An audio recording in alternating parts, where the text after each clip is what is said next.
Саламатсыздарбы. Эфирде жаңалықтар, студияда Алтынбек Бедилов. Санариптештирүү мамлекеттик органдардын эффективдүүлүгүн жогорулатып, коррупцияны кыскартат. Бул тууралуу бүгүн президент Сооронбай Жээнбеков Борбордук Азиядагы санарипт трансформациясы аталышындагы эл аралык конференцияда билдирди.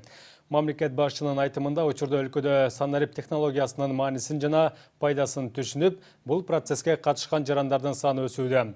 Ошондой эле өзгөрүүлөрдөн качпай, жаңыланууну ыкчам кабыл алып, турмушка тездетип киргизген өлкөлөр гана ийгиликке жетип жатышат. Бир канча чет өлкөдөн келген адис жана эксперттердин катышуусунда өткөн иш-чарадан Рахат Жаныбекованын репортажы. Борбор Азиядагы санарип трансформациясы деп аталган эл аралык конференция бүгүн Бишкекте башталды. 2 күн Борбор калаада өтүп, андан кийин Нарын областында улантылат. Бүгүнкү иш-чарага 40 мамлекеттен баяндамачылар келип, өздөрүнүн долбоору тууралуу айтып беришмекчи. Ошондой эле иш-чарага бүгүн президент Сооронбай Жээнбеков да катышты. Ал IT тармагынын өкүлдөрүн колдой турганын билдирди. Кичинекей жаш жарандарыбыз мындай роботтор жасашат.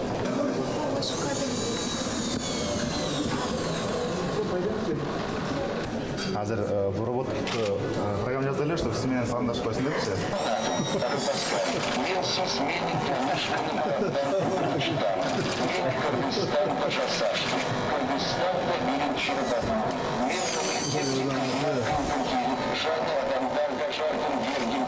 Эл аралык иш-чаранын башталышында алгач мамлекет башчы форумдун алкагында уюштурулган көргөзмө менен таанышты. Анда кыргызстандык кичинекей ойлоп табуучулардын колунан жасалган робот техникаларды көрүп чыкты. Бул роботка ал 30 грамм же 40 граммдай өзүнөн чоң эмес, бүгүнчүлөргө турат.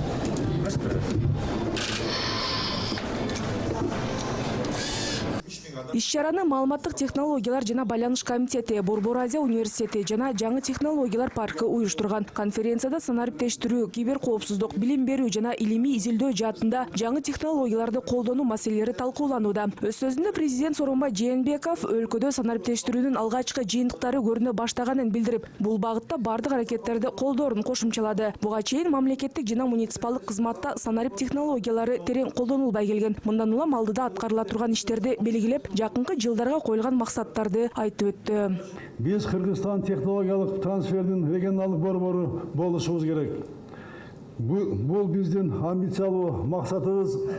Биз алдыңкы технологияларды өздөштүрүп башкаларга жайылтуубуз зарыл. Келечекте өзгөрүүлөрдүн катализатору болгон жаңы технологиялык чечимдерди, инновацияларды Евразес Шанхай кызматташтык уюмунун жана дүйнөлүк соода уюмунун мейкиндигин жеткирип турган өлкө болушубуз абзел. Ошондуктан өзүбүздүн IT продукталарыбызды чыгарууга дем берип, технологиялык долбоорлорду, стартап демилгелерди бул багыттагы изилдөөлөрдү колдоо керек. Технологиялык парктарды жана лабораторияларды түзүү зарыл. Жогорку технологиялар паркынын базасында инновациялык кластер түзүү максатка ылайыктуу болот. Өтө кылдат мамилени зор түчүктү талап кылган багыт бул маалыматтарды коргоонун коопсуздугу. Мамлекеттин кызыкчылыктарын коргоо, мамлекеттин сырды коргоодон башталат. Ошол учурда жарандарыбыздын кызыкчылыктары кол тийгиз. Адамдын уруксатсыз анын персоналдык маалыматын билүүгө эч кимдин акысы жок. Ошондуктан санарип этикасын сактоонун, киберкоопсуздукту камсыздоонун жана жарандардын ички маалыматтарын коргоонун жетиштүү деңгээли камсыз болушу керек. Киберкоопсуздук боюнча өкмөт стратегия кабыл алды. Эми бул багыттагы эң жаңы технологияларды киргизүүгө муктажбыз.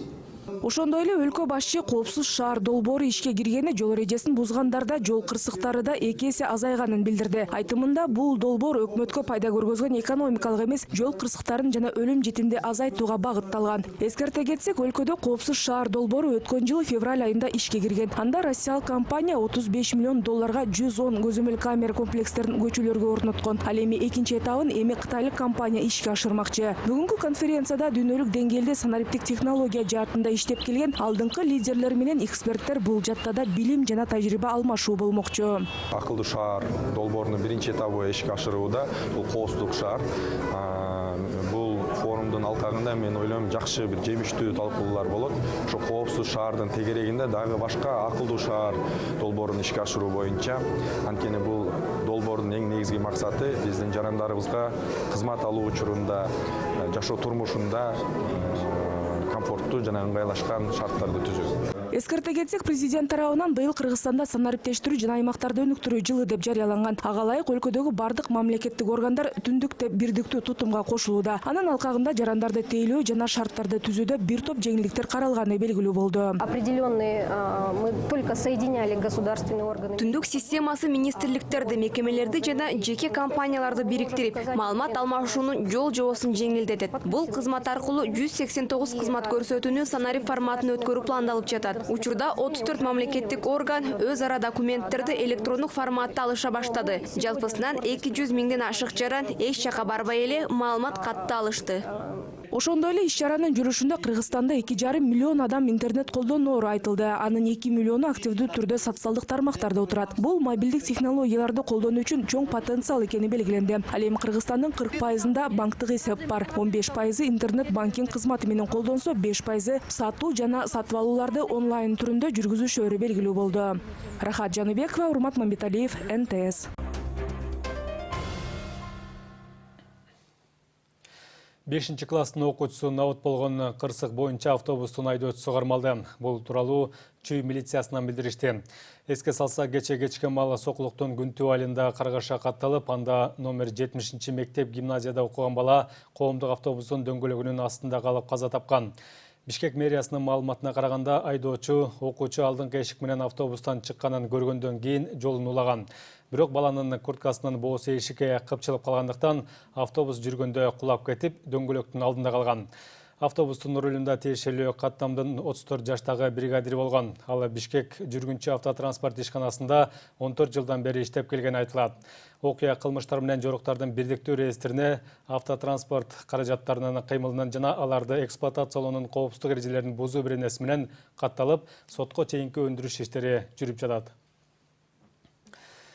Ош-Бишкек жолундагы жол кырсыгында 2 аял набыт болду. Маалыматтарга ылайык, кырсык аталган трассанын 516-чакырымында, тактап айтканда, Ноокен районундагы Бостон айылында катталган.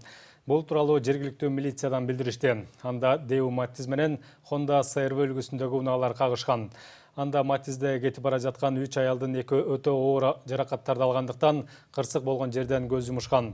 Дагы бир жүргүнчү жергиликтүү ооруканага жеткирилген. Алдын ала маалыматтар боюнча Honda унаасынын айдоочусу каршы тилкеге чыгып айдагандыктан жол кырсыгы келип чыккан. Кроссовердин айдоочусу Кочкор Ата шаардык ооруканасына жаткырылган.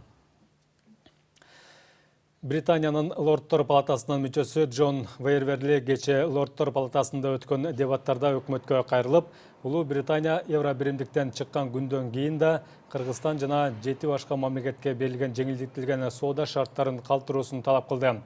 Ал Кыргызстандын элчиси менен жолукканын жана бул суроодо пикир алышканын айткан. Кыргызстан менен Евробиримдик ортосундагы кызматташтыкта акыркы жылдары көңүл бурулган тармак экономикалык алака болууда. Евробиримдик 2015 жылы Кыргызстанга ВСП+ жалпы жеңилдиктер системасын колдонууга уруксат берген. Бул система алкагында кыргыз ишкерлери 6,5 миңдей товарды Европа өлкөлөрүнө бажы төлөмдөрсүз экспорттоого мүмкүнчүлүк алган.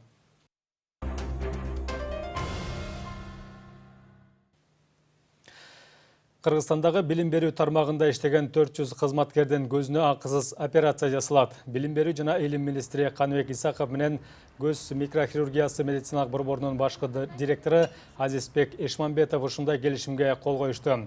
Бул тууралуу министрликтин басма сөз кызматы кабарлады. Маалыматка караганда, мугалимдердин катаракка жана башка көз патологиясын текшерүү үчүн офтальмологтордун тобу түзүлүп, операцияга муктаждар аныкталат.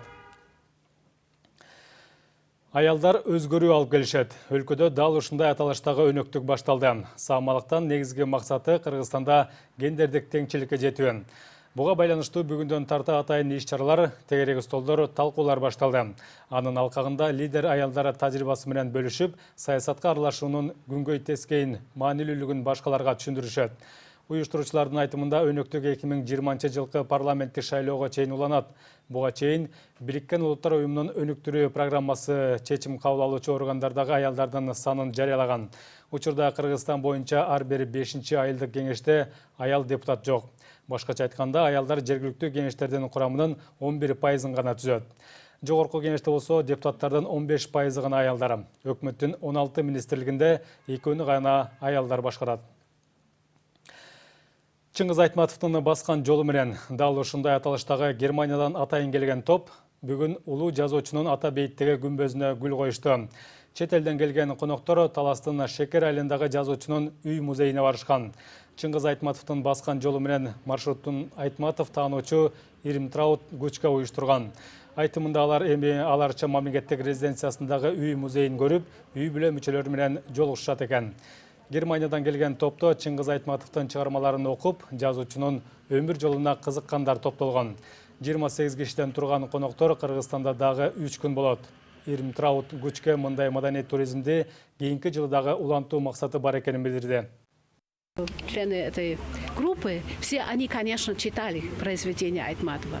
Бул топтун мүчөлөрүнүн баары улуу жазуучу Чыңгыз Айтматовдун чыгармаларын окушкан. Бизде Айтматовдун чыгармалары мектепте берилчү. Жазуучунун бардык чыгармалары немец тилине которулган. Элдер ошол китептен окуганын көргүсү келет. Окуялар болгон жерди билгиси келет. Биз атайын Шекер айылына барып келдик. Айтматовдун балалыгы өткөн айылда болдук. Ал жерден биринчи мугалим чыгармасындагы мектептин ордун көрдүк. Жамилянын туугандарына жолуктук. Келген коноктор өтө таасирленип жатышат. Эртең Ордолуу Ош шаарынын күнү белгиленет. Быйыл атайын салтанатка жергиликтүү артисттерден тышкары коңшу Өзбекстандан жана түрк тилдүү башка мамлекеттерден өнөр адамдары келишери күтүлүп жатыптыр. Ошондой эле Ак ниет сейил багы ачылып, Гүлдөр фестивалы, Боорсок фестивалы өтөт. Күз берекеси деп аталган айыл чарба жарманкеси жана башка маданий спорт иш-чаралар уюштурулат. Белгилей кетсек, Ош шаарынын күнү 2000 жылдан бери 5 октябрда майрамдалып келет. Болжол менен 30 кылым мурун түптөлгөн калаага 1876 жылы шаар деген расмий макам берилген. Мына ушундай жаңылыктар менен программабызды жыйынтыктайбыз. Саламатта туруңуздар.